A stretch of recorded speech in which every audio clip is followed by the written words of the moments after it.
trabalha para o bem ganha confiança e respeito dos outros, mas quem trabalha para o mal está cometendo um erro.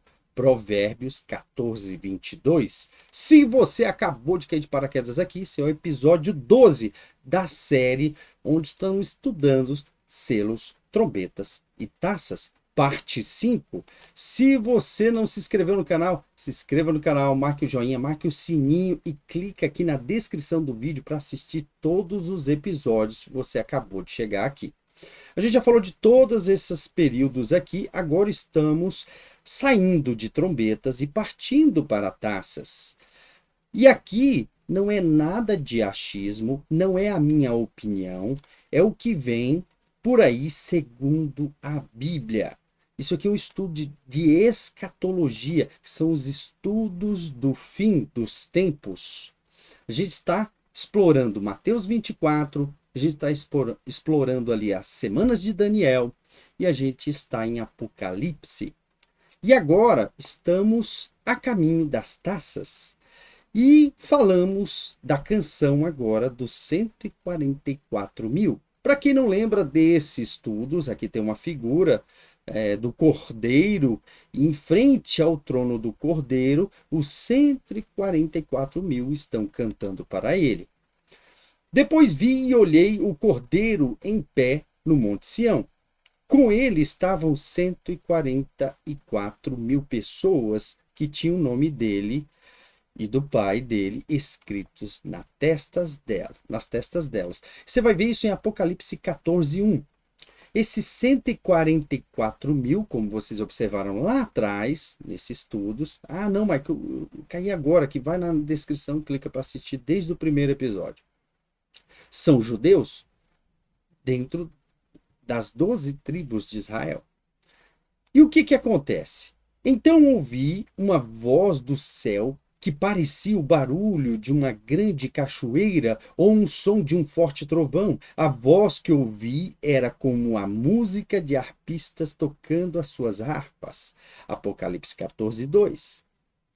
Os 144 mil estavam diante do trono e dos 4 seres vivos e dos líderes e cantavam uma nova canção que somente eles podiam aprender. De toda a humanidade, eles eram os únicos que tinham sido comprados por Deus.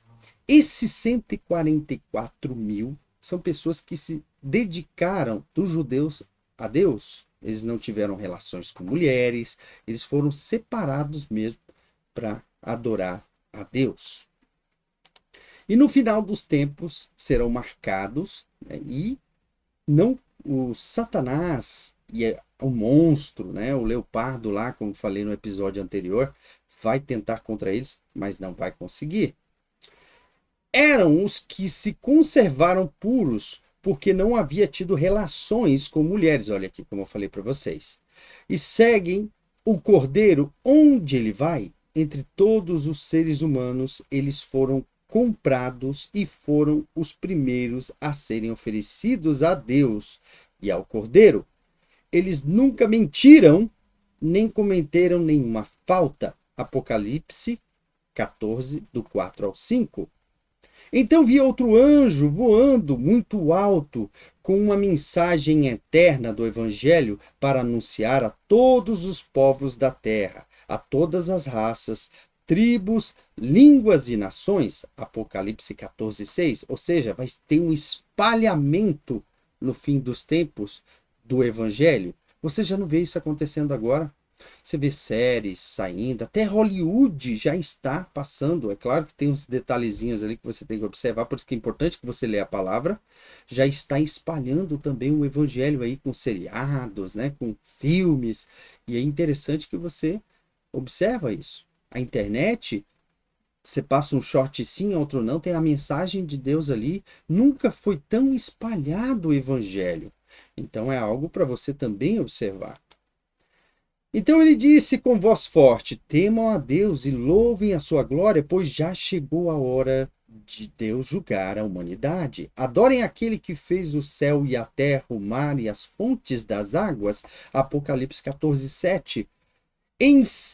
Um segundo anjo seguiu o primeiro dizendo: caiu, caiu, a grande Babilônia. Ela embriagou a todos os povos, dando-lhes o seu vinho, o vinho forte da sua terrível imoralidade. Apocalipse 14, 18. Um terceiro anjo seguiu o segundo, dizendo com voz forte: aqueles que adoram o monstro e sua imagem e receberam o sinal na testa ou na mão, beberão o vinho de Deus, o vinho de sua ira, ou seja, aqueles que assim aceitaram, né, o sinal na testa e na mão. Lembra no episódio anterior, quando eu falei que saiu um monstro, o episódio dos dois monstros, tinham o anticristo e o falso profeta. O falso profeta fez milagres e maravilhas, enganando muitos, toda a terra, menos aqueles que são servos de Jesus. E só poderia comprar ou vender quem tiver a marca na testa ou na mão direita. E aqui há um castigo de Deus para quem, não só um castigo, uma condenação de Deus e uma destruição para quem aceitar essa marca e adorar o falso profeta, a imagem e a besta. E beberão o vinho de Deus, o vinho da sua ira, que ele derramou, a pura taça do seu furor, ou seja, aqui a taça aqui da raiva, né, do furor de Deus. Eles serão atormentados no fogo e no enxofre diante dos santos anjos e do Cordeiro, ou seja, vão ser destruídos. Apocalipse 14, 10. Mas é claro que antes vão pagar a pena. Jesus conta uma parábola sobre um homem que devia muito. Esse homem foi perdoado a dívida dele, mas como ele tinha um coração ruim, ele não perdoou a dívida do irmão dele que o devia. Vendo os empregados, chamou esse homem e falou, e contou, né, ao rei que perdoou a dívida. Falou: empregado malvado, eu perdoei a tua dívida, por que tu não perdoou a dívida do irmão seu que estava te devendo e o lançou na cadeia?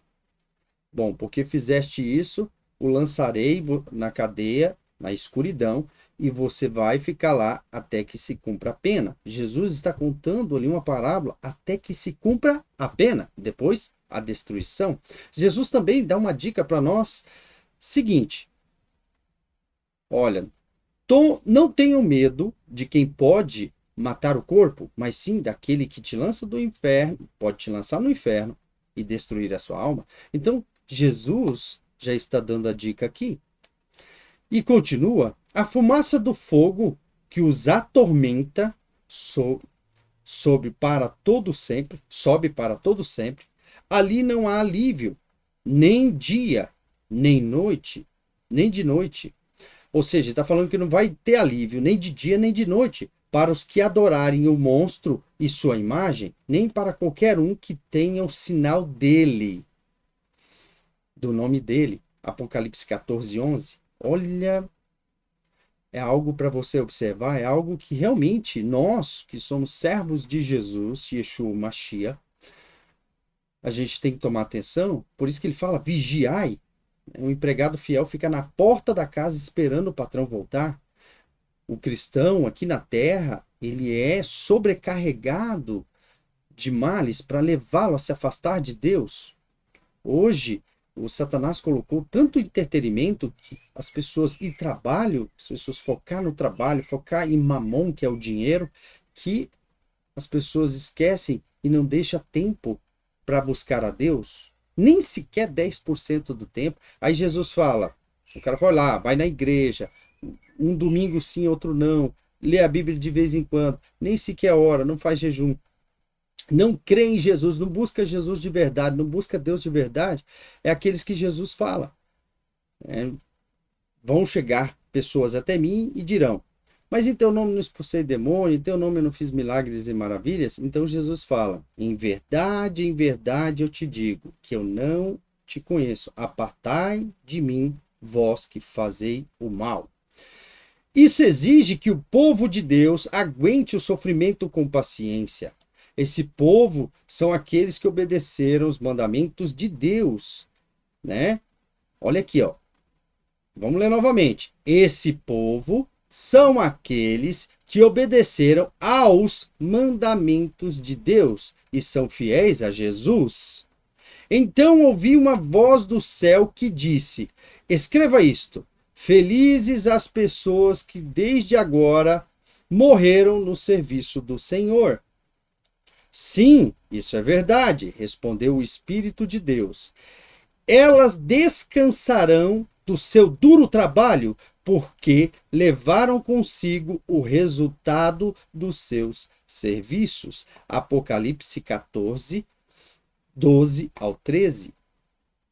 Então olhei e vi uma nuvem branca, na qual estava sentado alguém que parecia um ser humano, com uma coroa de ouro na cabeça e uma foice afiada na mão. Coloquei uma imagem gerada por inteligência artificial aqui, representativa, e é bem interessante. O homem, uma coroa na cabeça e uma foice afiada na mão. Jesus conta uma parábola, né? Lá dos trabalhadores, né? Que ele plantou um campo e veio um inimigo à noite e semeou o joio. Aí chegou a amanhecer o dia, os seus anjos falaram: mas se o Senhor plantou frutos bons, por que tem o joio? Aí Jesus responde: foi o inimigo que plantou isso. Queres que vamos arrancar? Disse os anjos. Jesus: não. Espere para o tempo da colheita. Quando chegar a época da colheita, colha primeiro o trigo e coloque meu celeiro, o joio, colha e jogue e ataie em molhos e jogue no fogo para ser queimado. Então isso aqui, ó, em Apocalipse 14, né? 14:14. A colheita do fim dos tempos. E outro anjo saiu do templo e gritou bem forte para aquele que estava sentado na nuvem: use a foice e faça a colheita, porque já chegou a hora de colher. A terra está pronta para a colheita. Apocalipse 14:15. Depois, o que estava sentado na nuvem passou a foice sobre a terra e fez a colheita. Aí o outro anjo saiu do templo que está no céu, e ele também tinha uma foice afiada. Você vai ver em Apocalipse 14, do 16 ao 17, e continua. Depois outro anjo, que era o encarregado do fogo, saiu de perto do altar com a voz forte, e ele gritou para o anjo que tinha a foice afiada: use a foice e corte os cachos de uva da videira da terra, pois as uvas estão maduras. Gente, isso aqui é aquela outra parte. Primeiro ele colheu o trigo. E olha o que vai acontecer com o joio, que aqui representa as uvas. Então o anjo passou a foice sobre a terra e cortou os cachos de uva da videira e o jogou no tanque da violenta ira de Deus, onde as uvas são pisadas. As uvas foram pisadas no tanque que ficava fora da cidade, e o rio de sangue que saía desse tanque tinha 300 quilômetros de comprimento por 1,5 metros de fundura. Apocalipse 14, do 19 ao 20.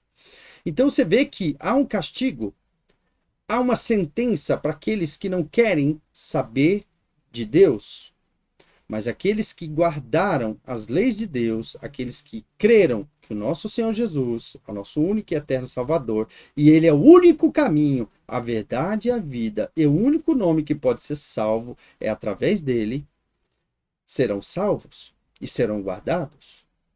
O poder de Deus nos tem dado tudo o que precisamos para viver uma vida que agrada a Ele, por meio do conhecimento que temos daqueles que nos chamou para tomar parte na sua própria glória e bondade. Quem nos chamou para tomar parte na própria glória dele? O Senhor Jesus, que virá nas nuvens, onde todo olho verá e todo joelho dobrará. Isso você vai observar em 2 Pedro, do 1 ao 3. Desse modo, ele nos tem dado os maravilhosos e preciosos dons que prometeu. Ele fez isso para que, por meio desses dons, nós escapássemos da imoralidade que os maus desejos trouxeram a este mundo e pudéssemos tomar a parte na sua natureza divina. E continua. Por isso mesmo, façam todo o possível para juntar a bondade à fé que vocês têm. A bondade juntem com o conhecimento, e ao conhecimento, domínio próprio, que é um dos frutos do Espírito. Ao domínio próprio, juntem a perseverança e a perseverança, a devoção a Deus. A essa devoção, juntem a amizade cristã, e a amizade cristã juntem o amor. O que ele está falando aqui de amizade cristã? Onde que você vai achar essa amizade cristã? Nas igrejas. Não é no mundo, não é nas festas, não é nas baladas, não é nas rodas dos escarnecedores que só falam palavrão, só falam mentiras, né? Mas sim, onde estão quem busca Jesus, que é na igreja. Pois são essas qualidades que vocês precisam ter. Se vocês as tiverem e fizerem com que elas aumentem, serão cada vez mais ativos e produzirão muita coisa boa como resultado do conhecimento que vocês têm do nosso Senhor Jesus Cristo. Mas quem não tem essas coisas é como um cego ou como alguém que enxerga pouco e esqueceu que foi purificado dos seus pecados passados. Portanto, meus irmãos, procurem ficar cada vez mais firmes na certeza de que Deus os chamou e escolheu. Se vocês fizerem isso, jamais abandonarão a fé e assim receberão todo o direito de entrar no reino eterno do nosso Senhor e Salvador, Senhor Jesus Cristo. Olha que interessante. Se você guardar os mandamentos, se você crer que o nosso Senhor Jesus é o nosso único e eterno Salvador, se arrependeu dos seus pecados, abandonou o velho homem, negou-se a si mesmo, pegou a sua cruz, andou na contramão do mundo, seguindo Jesus, você também tomará parte no reino eterno do Salvador, Jesus Cristo. 2 Pedro 1, 10, 11. Então há uma promessa. É isso, Pedro, que era Simão Pedro, que ele foi um dos apóstolos ali que negou Jesus. Foi um dos apóstolos que começou a caminhar na água e afundou porque teve pouca fé. Mas Pedro, mesmo com pouca fé, mesmo errando, se arrependeu, abandonou o velho Pedro e se tornou uma nova criatura, renascido em Cristo Jesus, abandonando a si mesmo e servindo a Jesus, para que conseguisse ter o reino eterno.